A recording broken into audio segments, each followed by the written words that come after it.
ভিডিওটি তৈরি করছি যারা প্রবাসী রেমিটেন্স যোদ্ধা আছেন তাদের জন্য। ব্যক্তিগতভাবে আমি প্রবাসীদের সাথে রিলেট করতে পারি, কারণ আমার বাবা দীর্ঘ 22 বছর বিদেশে ছিলেন।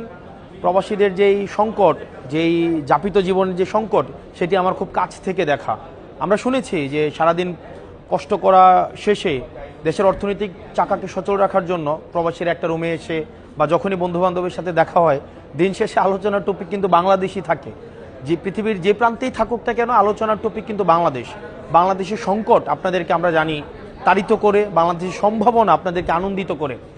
আপনারা দীর্ঘ 50 বছরের বেশি সময় বাংলাদেশ 71 পরবর্তী সময়ে আপনারা দেশের অর্থনীতির চাকাকে সচল রাখার জন্য আপনারা হাড় ভাঙা পরিশ্রম করে গেলেও আমরা দেখেছি যে ক্ষমতায় কারা যাবে সেটি নির্ধারণে কখনোই আপনাদের ভূমিকা ছিল না।